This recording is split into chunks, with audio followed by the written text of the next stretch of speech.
During Hurricane Helene, I made a video about all the camping gear I used when we lost power for about 6 days, and that video was full of comments, and 98% of them were absolutely wonderful. Most of them were about this Honda generator that I used for the first time, and everybody was very helpful in telling me on ways I could have used it better or things I worried about that I didn't need to worry about, and about maintenance. So in today's video, I went through and found 12 of the most common questions and comments that people left me, and I'm going to go through and share them all with you. So if you're a first-time user of a generator or just need to know some information about maintenance, I hope that this video will help. Like I said, there were hundreds of comments, but one of the comments that really stood out to me was there's definitely a difference between a prepper and being without power for a few days is something I should worry about. I am not a prepper, but like I said, I have a lot of camping gear that I used, but I wouldn't classify myself as someone who was really prepared for what happened. We were just in Asheville, North Carolina around Christmas, and they've done a lot of work, but there's still areas that are just really a disaster. I know they're starting to clean up some of the areas that we visited recently. The second comment that just kind of made me laugh was, it's nice to see a normal person who is prepared for abnormal events. So I just like the fact that they said I'm a normal person, and so I can use that to tell my wife whenever she says I'm being weird or something. So that just made me happy. The last comment I just want to share real quick, I thought had a lot of truth. Clearly, this guy making this video is a wonderful person and quite intelligent. Well, thank you. It appears his normal world is not power equipment or making everyday things work. Well, my normal world is not power equipment. I'm fairly good at making things work, but like small engines and car engines are just not my thing. So it was nice to have this Honda generator that just worked. But he's right. So I'm not an expert with generators, but I feel like I learned a lot. So let's get started with the 12 things that you all taught me from that video. So the number one thing that people talked about was safety and how far I had the generator away from my house. I was about 25 feet away and up on this berm. So I was definitely playing it safe. So I had a lot of comments about how far away I was from the house. I was just trying to keep it safe, being my first time, but a lot of people mentioned that I don't need to keep it this far away from my house. This person said he works with generators, tiny ones and large ones. Just don't have your generator running inside your home and you'll be fine. For caution, have a working CO detector in the room closest to the running generator or where you sleep. There's enough air outside of your home that it will dissipate any of the CO2 gas. And if you have any doubt, just have extra CO2 generators. I do also have a little portable CO2 detector. I used this in our hot tent when we were camping, and I like that it shows the numbers. The generator also has one built into it, and so if it starts to detect some issues, it will turn off on its own. I heard a few people say that sometimes it would just shut off, but if you're outside in the air, I would assume it should be fine. But it gives you a little bit more safety and peace of mind that the generator will turn itself off. This is not an ad. I paid for this myself. It was not cheap. So number 2 on my list is power cords, and the generator has 2 outlets. And the 2 main cords I used, this 50-foot 12-gauge wire that has a 3-prong outlet, and I used it for my laptop, the TV, and charging some batteries. And the other cord I used was a 100-foot 16-gauge for my fridge. And this is the one that everybody was talking about that was just too small of a wire and probably too long. So one of the comments was, make sure all your extension cords are 12 gauge or higher, especially for the fridge and the freezer. A 10 gauge would be best, but 12 gauge will get you by. And also to use the shortest length of power necessary for the job. So as the cords get longer, there's voltage drop, heat buildup, and potential wear on the items. So I did pick up a 75-foot 10-gauge wire. It was expensive, but that's just gonna be saved for my fridge and freezer when the power goes out, and so I have that specifically for that to be long enough, but I'll still continue to use this 12-gauge one that has a 3-prong. This worked out really well. So if you're looking for power cords for your generator, you at least want to be a 12-gauge and use the shortest wire possible. So number 3 on my list is to secure the generator. I didn't really think much about this, to be honest, until someone wrote, I strongly recommend that you get a heavy chain and lock to secure it. That sound will draw thieves. And someone talked about how they paint theirs black. People asked, what would you chain it to? And there you could chain it to a tree. Somebody said they put a metal post into the ground with some concrete. I have a patio I could chain it to. I don't know if a Honda makes it or if it's a third party, but there's a metal piece you put over the handle so that if it is chained, somebody can't come and just saw off the top and steal the generator. These are not cheap. These are about $1,000, so you do not want someone stealing it. After 3 or 4 days, there was a shortage of generators in the area, and I saw on the news that they were being stolen. So I hadn't really thought about that, but it's definitely something to think about when you're going to put a generator outside. And number 4 is battery powered alternatives. I highly recommend everyone look into getting a battery power station like an EcoFlow, Blue Yeti, Anchor, or something, just so you don't have to run the generator all the time. That makes a lot of sense to me. I have this Anchor small battery pack that I really like. I've used this in a lot of camping videos, and it worked really well to recharge USB flashlights and other little things that we had. However, it's not a large generator that they make that will power TVs or even a fridge for a while. There are benefits to them, is that there's no CO2 gas. You're not gonna have to worry about all of that. I did get a bunch of emails from companies that make battery power alternatives asking me to try it out, but I haven't responded to any of those because I don't know what's a scam and what's actually real. Also, it wasn't any of the large brands. That would be kind of cool to have to actually test out. And number 5 is another alternative of solar.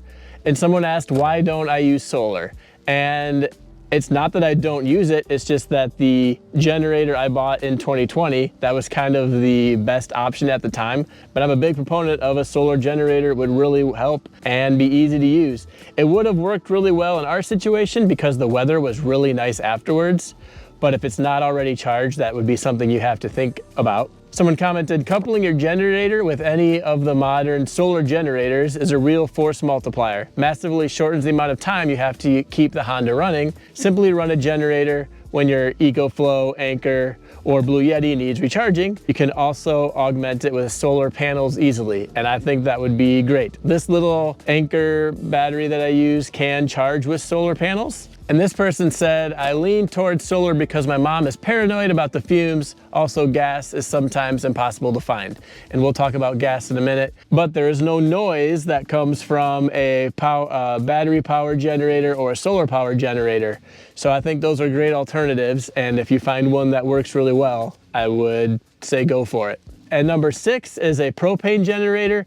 I don't know much about propane generators, but it sounds like they work really well. The propane doesn't go bad. And someone commented, there was a comment you could convert the Honda to run on propane with a kit. In a pinch, I want my fridge, router, modem, couple lights. Someone else said, get a propane power Jenny. Propane can be stored for years, never goes bad like gas or diesel. An extender, additives help, but not much more for gas. I did look into how you would convert this Honda generator to also run propane, because I think that'd be really helpful, because I have propane tanks that I use. There's a lot of different types of generators that you can use to help get the power that you need in an emergency. And so now let's talk more specifically about this Honda generator that I used. So number 7 is eco mode, and that's this little toggle right here that goes from off to on. In the video, I started my generator and I had it in eco mode. I usually try to keep it in the off position, but sometimes you're just not paying attention and it's in eco. And when you start it, it should be in the off position and you should not be running a current. So I would unplug everything, start it up, let it run, and then put it into eco mode. Someone did make a comment that said you should always run them on eco mode. When more power is needed, the generator bumps itself out of eco mode, then back down without you flipping the switch. I sell more Honda generators than probably anyone in North Carolina, and that's what Honda told me. And you would hear it go up and down. So when it was running in eco mode, the fridge would come on and you would hear the generator power up more. One thing I did notice though, if you are in eco mode and I was running the fridge and the TV at the same time, when the generator would power up to run the compressor on the fridge, the TV would shut off. If I always ran with eco mode off, it would be a lot louder, but it would always have enough power to run anything I need. Also with eco mode on, I only had to put gas in maybe every 8 hours. And it would run pretty quietly all night. So a lot of people were saying it was loud if I ran it all night, but when on eco mode, it wasn't loud at all. So now let's go talk about the type of gas that I used. And number 8 is fuel. Yes, these generators use gasoline and the gas of choice is non-ethanol. And this commenter wrote, I would advise to keep 10 to 15 gallons of non-ethanol gas on hand for the generator. Use stable as well to extend the shelf life of the gas. Rotate the gas. Use it in the car every 6 months to keep it fresh. I rotate mine 10 gallons at a time at the year mark. So I did buy a couple of these gallons. I have a few more of them. I think I have 4 of them all together. And these hold 2.5 gallons. So my generator, when it was on eco mode, would probably use about half a can or 3/4 of a can a day. So it wasn't using much when I was on eco mode. And at night, I could fill it up and it would go all night long. I didn't have any problems. One thing I will say is if anybody's used any of these new gas cans, they can be a pain. So I really like these ones because all you're doing is pressing one button. I only had one gas can during the hurricane, so I borrowed some from the neighbors, and they had the ones that are all these new fancy ones, and you had to press in at the bottom, and it just made a mess everywhere. These ones were actually pretty decent and not making a mess. For the last 4 days, I used ethanol gas in my generator, but I did know to use non-ethanol gas. I just ran out, and now I know that for about a week, I'm probably gonna need 4 or 5 of these 2.5 gallon containers. We had a winter storm coming, and so I filled them all up with non-ethanol gas, and then I've been slowly just pouring it into the car to use it up because I do watch the weather to know there's a hurricane coming. We kind of have an idea if it's coming, and then I can fill up. But if you wait too long, there won't be any gas. Thankfully, during this storm, we didn't have any gas shortages where I live, so it was easy to go out and get gas if you could get around all the downed trees. Getting gas wasn't a problem, but that's not always something you can count on. And so now that we've talked about gas, let's go talk about oil for the generator. And number 9 is oil. So I'm gonna show you real quick how to change the oil. It's just one screw up here to take the cover off. And right here, I've got a container to empty the oil. So we're going to disconnect, take out the oil dipstick, and pour it out. I haven't used it too much from the last change, but you can see it's fairly dark in there. So when you run the engine for the first time, after about 1 to 2 hours, you should do an oil change because you're gonna get a lot of little particles that you don't want running in there. On the app, after 15 hours, it'll give you a warning to change the oil for the first time. And then after that, I believe it's every 100 hours. So that is helpful, which is one reason I like the app. Now that we've done that, I'll let it all drain into there, take that to the recycling place. So I have been using Honda Genuine Oil. Somebody said that they actually say to not use it. I don't know if you'd really not want to use it. I've had no issues ever using this in any of my lawnmowers and stuff, but I don't have enough to change it. So today I'm gonna use this Castrol Full Synthetic is what we want. All right, now that we've got all the oil out, I'm gonna put in my funnel and we're just gonna pour some in. As you can see, it's not as dark as the other oil. One thing to remember is to keep all of this stuff together. I have another funnel, but I can't find it.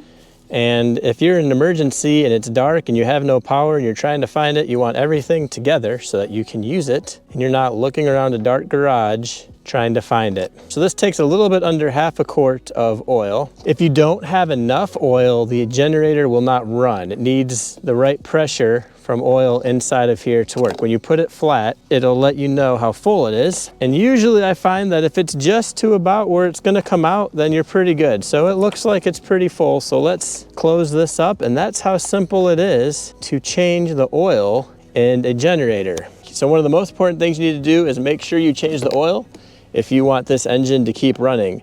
There were lots of comments. I would advise going and looking through them if you have any questions and reading through it because people were extremely helpful in answering questions and putting everything together. So to put this back on, there's little clips on the bottom and you're just gonna put it up here and screw it back in. And as I put this in, there was a comment that stood out to me. It said, there are always people complaining that their generator didn't last very long. And I'm willing to bet most of the time it's lack of maintenance or understanding of how it should be done to extend its life. So make sure you do your maintenance. And now let's start this and make sure it's all working correctly. Let's get this thing started. So we're gonna put the choke to on, which will enrich the oil and gas mixture. We're going to make sure our eco is set to off. We're going to turn it to on down here and on the gas container. There's a little bit of fuel and now we're just going to start it and it should go pretty easy. 1, 2 starts.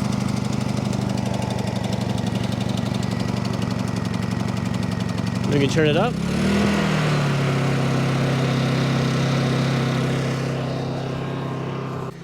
And now I'm gonna let it run for a while just to get all the oil in. There's little lights on the side. If there's not enough oil, the engine will shut off and the light will come on. And number 10 is just a tip that someone put was the air intake is on the bottom.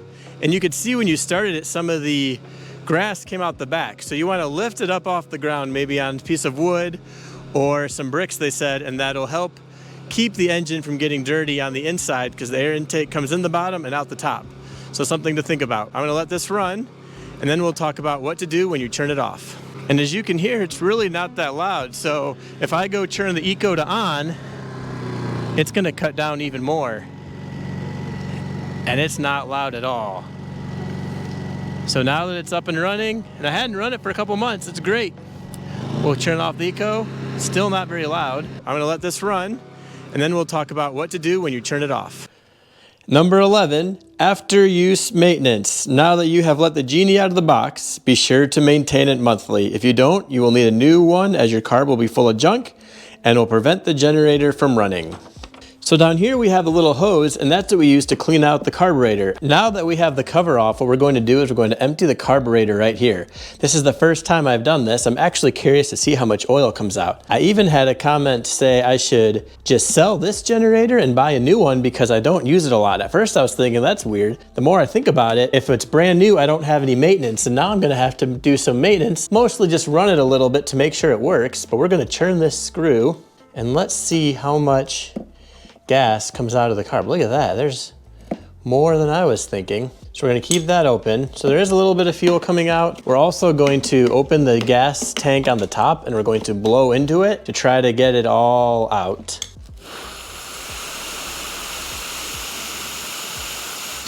Without breathing any of the gas fumes. I can smell a little bit of gas. But look, we got teaspoon, tablespoon more of gas out. So I'm gonna leave it open just so if there's anything left comes out. We want all these pipes dry. We want all the plastic dry so it doesn't rot. I'm gonna leave the top open, put it out on this nice sunny day, a little bit of wind, and we wanna make the inside of this generator as dry as possible so that when it sits, it's not getting gummed up. And when I'm ready to use it next time, it should hopefully start right up. Now that we aired out this generator, the last thing that I learned from a comment, they said they always change the oil and pull the engine over and leave the piston in TDC, which is top down center. So I've done a little bit of research, and I think I watched, maybe it was his video about how to do it, but you just basically, he pulled it until it would get tight. That's basically put the pistons at the top of the motor so there's less area that's open to get corroded from moisture and helps limit the moisture inside the engine. So I just pulled it until it kind of got hard to pull, like right there. We'll see if that works. Maybe overkill. One more thing that people talked about, and I'll try to do it. So thank you very much. And number 12 is the app for the Honda Generator. It is pretty nice to have. It's nice for reminders on maintenance, oil changes. But one comment that made me kind of chuckle was just shows the future that we're going in and just how people think. This person said, it's really concerning having an app for a generator. It makes me wonder how much time it will take for Honda to roll out a subscription plan to keep the generator running, or maybe a subscription plan to deliver the full power rating. And I know it's kind of sarcastic, but the way we live now and stuff coming out and requiring subscriptions, something to think about. Who knows? But the fact that they could find a way to make more money off of something they already sold, companies like to do that. I did use the app when I was running the washing machine because it was kind of cool to see how much amperage I was using and how close I was getting to the top. Really, when the washing machine was spinning was the only time it really shot up to about 10 amps, and then it would go back down for the rest of it. So just a few spikes here and there. So it wasn't too much. It was definitely enough power to handle that, plus the fridge and the TV that was on at the same time. I'm gonna end with this random comment, and someone said they noticed that when I had cut down wood from cleaning up the road during Hurricane Helene, I had thrown it on my pile and my wet wood was on top and my low wood was still my dry wood from a couple years ago. I should restack my wood pile to put the usable wood on top. And I fully agree. I was curious if anybody would even notice that. And so somebody definitely did, and they're right. I have changed it since then, but I have used a lot of my wood camping in the hot tent this year, which is a lot of fun that me and my kids like to do this time of year. So I do have videos on my channel about the hot tent and other camping related stuff. If you made it this far in the video, thank you, and I hope you're able to learn about the generator like I did from all of your wonderful comments. It's been a lot of fun. It just shows how great the internet can be when teaching other people how to use stuff better. So thank you very much, and we'll see you in the next video.